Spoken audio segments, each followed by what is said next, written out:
My name is Celeste Morgan. I'm 47 years old, and for over 25 years I served in Canadian Forces Intelligence Command. My work was never public. It was quiet, precise, hidden behind firewalls and secure servers deep beneath Ottawa's defense headquarters. I hunted digital threats before they reached headlines. I stopped breaches before they turned into disasters.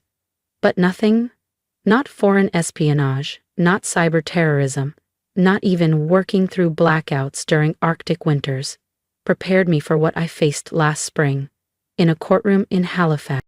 I wore my full-dress uniform, not out of pride, but out of duty. My father's estate was supposed to be simple. He was clear in his will. But my family had other plans. They didn't just want the money, they wanted the story rewritten. My younger sister Rachel sat stiffly beside her husband, lips pursed like she'd swallowed her own conscience. My mother avoided my gaze, eyes focused on the polished floor. The family lawyer stood with feigned regret, calling me unstable, claiming years of service had left me emotionally compromised. She said I manipulated our father while on bereavement leave, that I coerced signatures, that I used my title as leverage.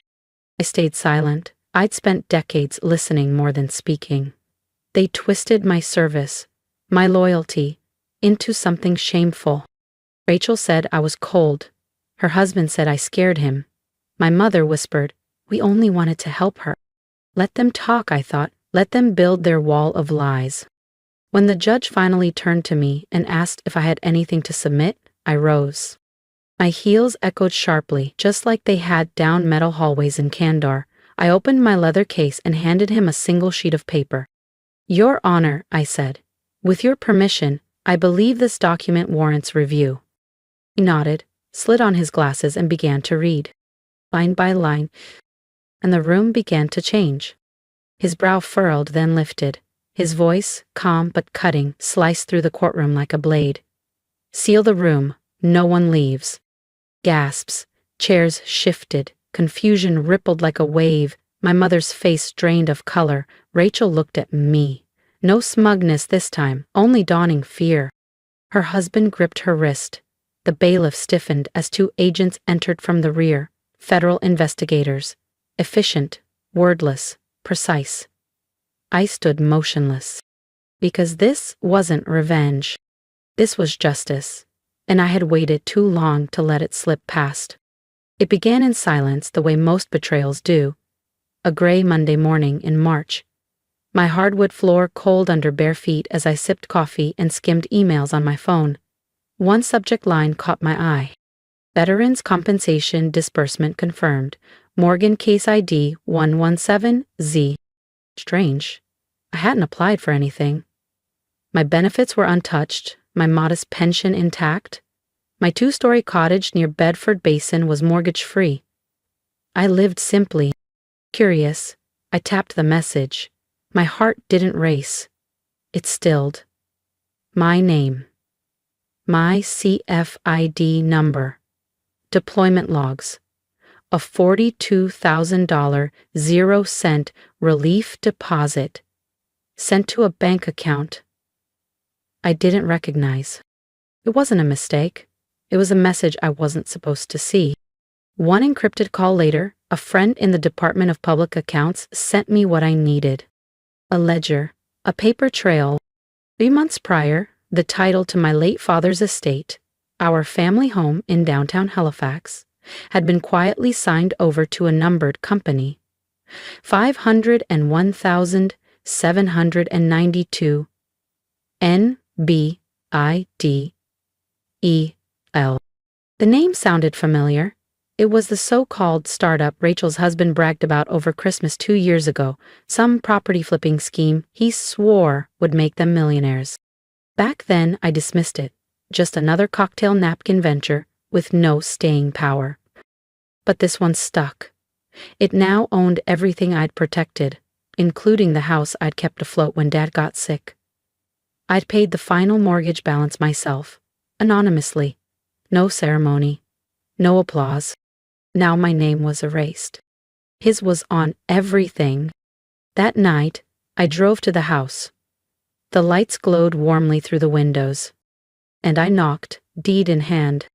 "What is this?" I asked, holding the deed in front of Rachel's husband. He barely looked up.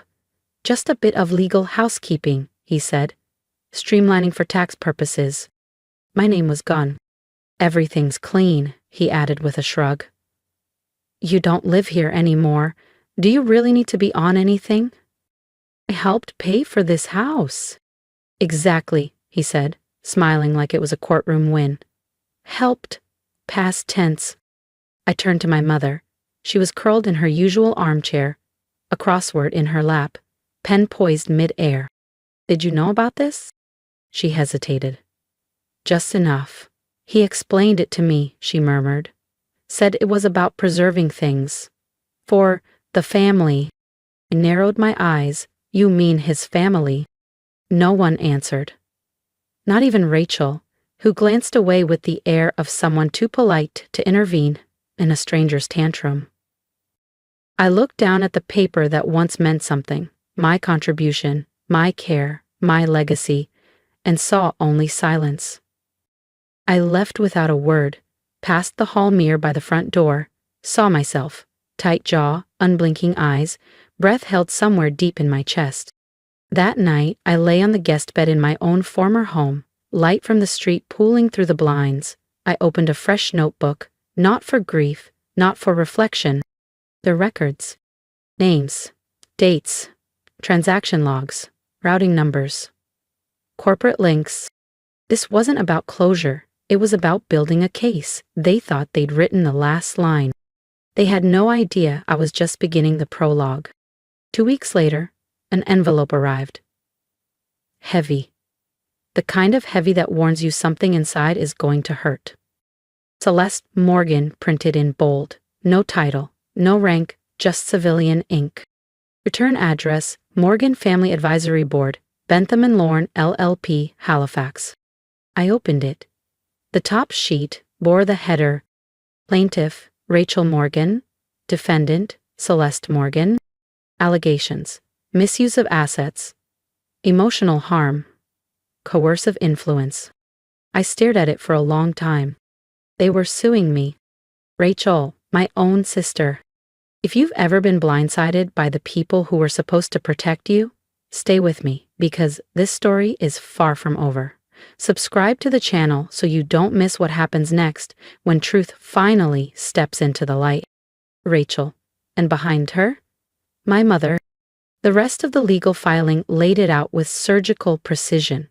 They alleged that during my compassionate leave from a tour in Eastern Europe, I had manipulated our aging parents into handing over power of attorney and fiduciary control of the Morgan Family Trust, a trust my father established decades earlier. A trust I hadn't even touched, one I barely remembered existed. They claimed I used my rank, my presence, my discipline, as intimidation, that I confused my mother into signing documents she didn't understand. The phrasing was cold, legal, yes, but sharpened to wound. Every sentence distorted the truth. My uniform, once a symbol of duty, was now framed as a weapon. By noon, local media had the story. By dinner time, it hit Atlantic Regional News. Photos of me in dress uniform, none smiling. One mid-briefing, my expression steely. Captions like, Decor-decorated officer under family fire. Colonel Morgan, hero or manipulator? I turned off the TV, but the headlines echoed everywhere.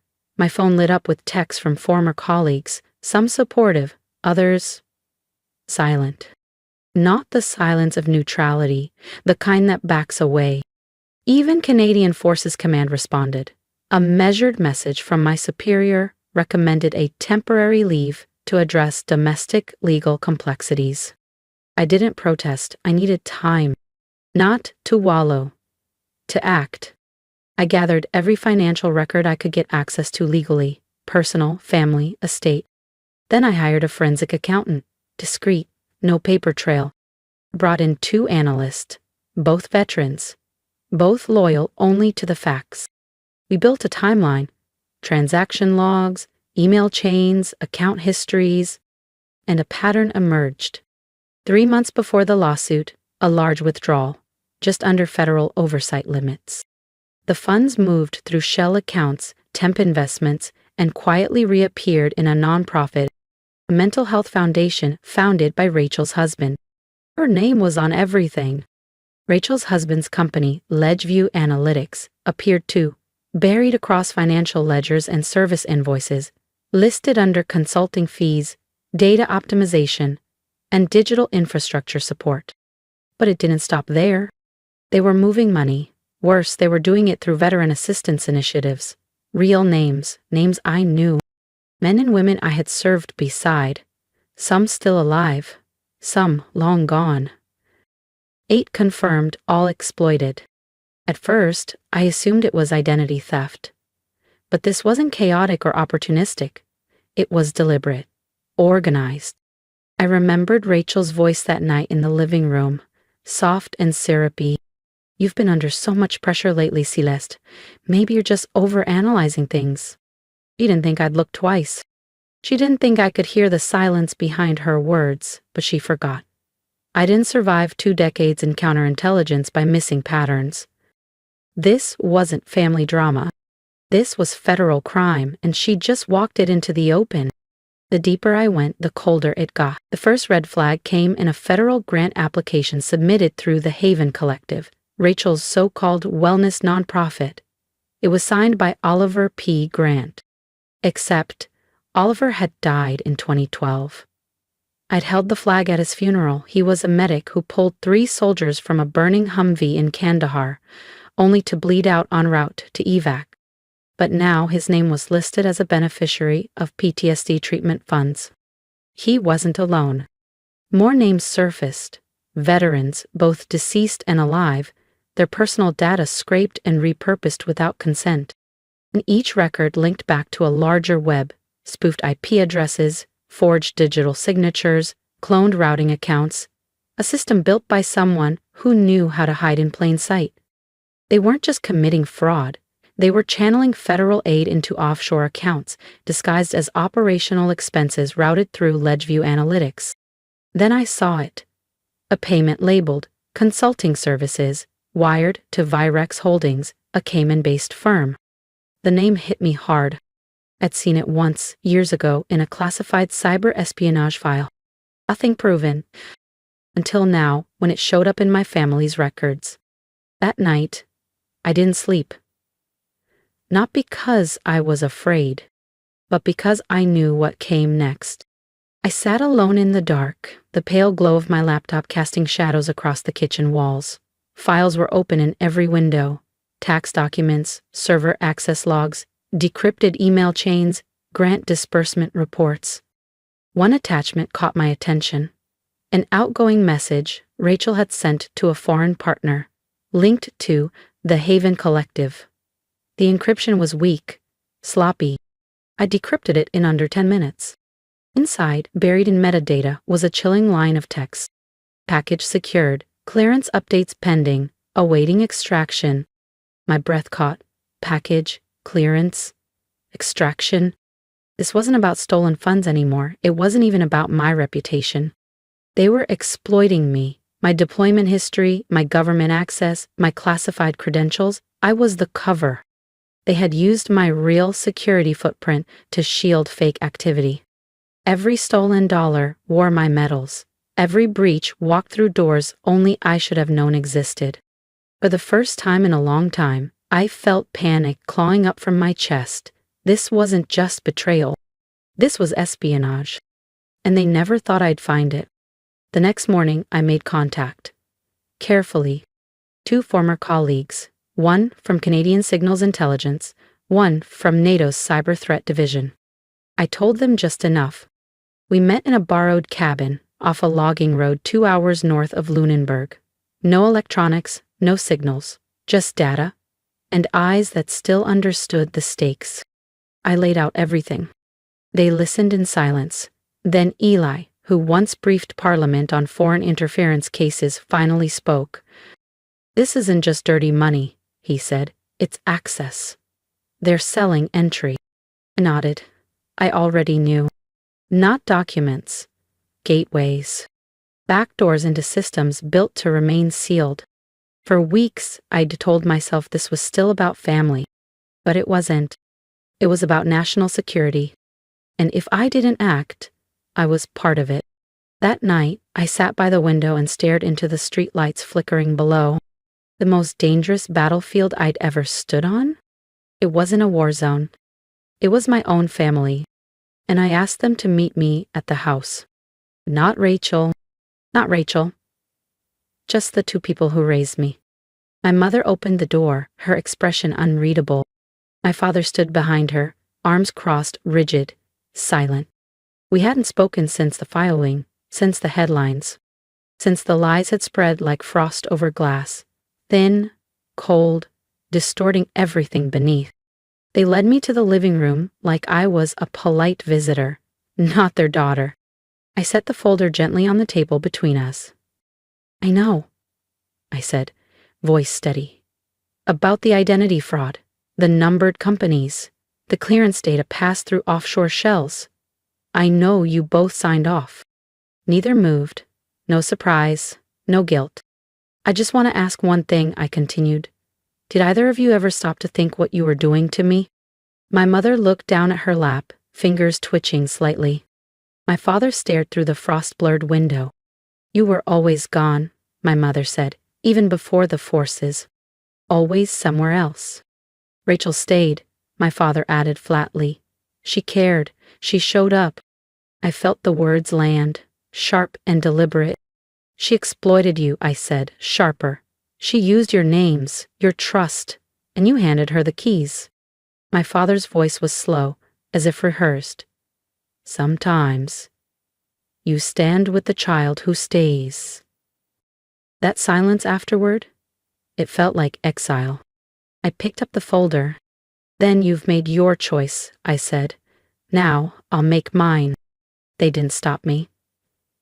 Didn't say another word. Outside, the cold sliced across my skin. I drove back in silence. Back to my apartment, back to the one place they hadn't touched. That night, I encrypted the master file. Every account. Every chain, every name. Then I activated a dormant line. It's time. The reply came in under an hour. By sunrise, I was in an empty warehouse near Dartmouth, laptops glowing. Anna. Cole. Miles. Veterans. Truth seekers. We built it all, document by document, line by line. They thought I was isolated. That silence meant surrender. They forgot something vital. I'm a soldier, and soldiers don't walk into battle empty-handed. The day of the hearing, I wore my uniform, not as armor, but as proof. Every inch of that moment had been earned. Rachel sat across the courtroom, flanked by her husband and their legal team. She didn't look at me. My parents sat just behind them, expressions unreadable. Rachel wore a muted gray blazer and a face painted with rehearsed concern. Their lawyer spoke with precision, her tone crisp and cool, describing me as unstable, emotionally compromised, dangerous after decades in uniform. Deployments were spun as abandonment. Silence became secrecy. When Rachel took the stand, she called me paranoid, unreachable, cold. She even teared up, right on cue. The judge listened quietly, and I let them talk. When it was my turn, I didn't rebut. I didn't defend my name. I walked slowly to the bench, reached into my case, and pulled out one document. Your Honor, I said clearly, this is my only submission. He took it, adjusting his glasses. First line, second, third. By the fourth, his brow furrowed. Seal the room, he said. No one leaves. The room shifted, tense and electric. The bailiff locked the doors. Rachel stiffened. Her husband's face drained of color. Then they came. Federal agents. Silent, direct, without warning they moved. Straight to Rachel and her husband. The lies unraveled with every footstep. Handcuffs clicked in the fluorescent light. The judge read aloud the charges. Fraud, identity theft, breach of national security. Rachel's husband didn't resist. Sheet mascara streaked across her cheeks. My parents said nothing. As they passed me, her husband whispered, They pushed me and didn't answer because I believed him. But I didn't excuse him. Later, I requested protection orders for every veteran named in the breach. The judge granted them without pause. I gave no interview, no cameras, no applause. I went home.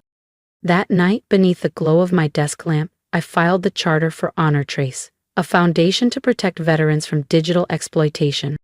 No ribbon cutting, just purpose. Weeks later, I received a letter, handwritten, from a widow in Ontario. We thought no one would fight for us. Then you did. I held the letter in quiet stillness. Not silence born of pain, but of peace. Peace I had built with my own hands.